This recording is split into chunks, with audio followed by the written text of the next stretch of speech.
Mungkin kita pernah bertanya, apakah benar Tuhan Yesus turut merasakan apa yang kita rasakan? Apalagi terhadap perasaan luka batin, trauma, atau perasaan yang sangat sedih yang pernah atau sedang kita alami. Dalam mengerjakan peranannya sebagai mediator antara Allah dan manusia yang berdosa, Kristus harus menjadi manusia 100%. Kristus yang adalah anak Allah harus menjadi sama seperti manusia. Oleh karena itu, di dalam pribadi Kristus terdapat dua natur, yaitu natur Allah dan natur manusia. Sebagai pribadi yang memiliki natur manusia, Kristus sama seperti manusia pada umumnya. Kita dapat melihat beberapa bagian Alkitab yang menunjukkan hal ini. Yang pertama, Ibrani 4 ayat 15. Sebab imam besar yang kita punya bukanlah imam besar yang tidak dapat turut merasakan kelemahan-kelemahan kita. Sebaliknya sama dengan kita, ia telah dicobai hanya tidak berbuat dosa. Kristus turut merasakan kelemahan-kelemahan kita.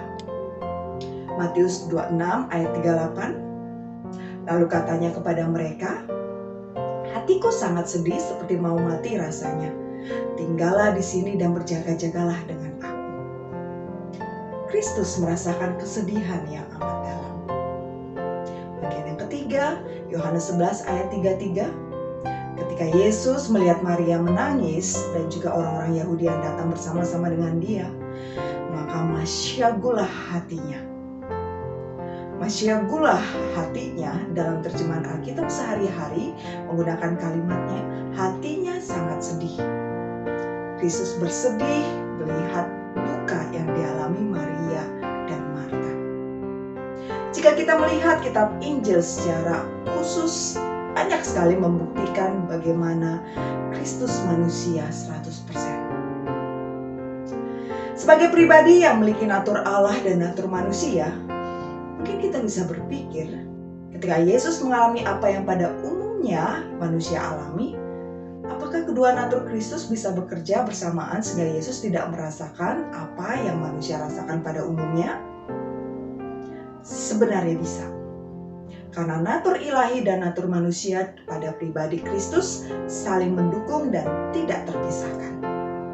Namun, di dalam menjalani penderitaannya, Kristus memilih mengalami apa yang dialami oleh manusia pada umumnya, yaitu pada natur manusianya di dalam tubuh dan jiwanya.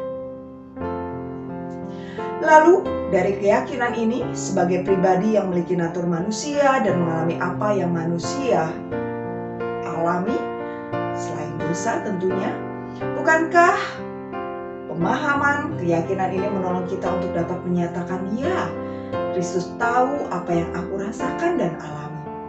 Kristus pernah mengalami kesedihan yang aku alami. Kristus pernah mengalami luka batin seperti yang aku alami. Kristus tahu dan mengerti apa yang aku rasakan. Nah, sebagai manusia, ketika kita mengalami kondisi sedih dan luka batin atau hal-hal yang sangat menyedihkan yang kita alami, bercerita kepada seseorang membuat kita bisa merasa lega, membuat kita bisa merasa dimengerti.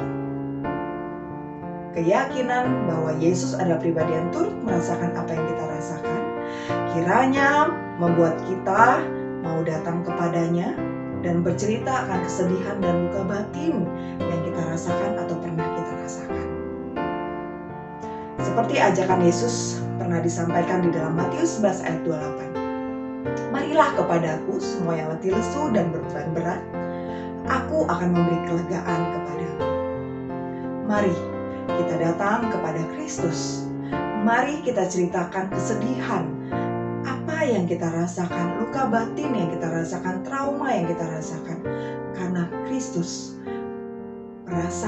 turut merasakan apa yang kita alami. Mari datang kepadanya karena Dia memberi kelegaan kepada kita. Amin. Tuhan memberkati.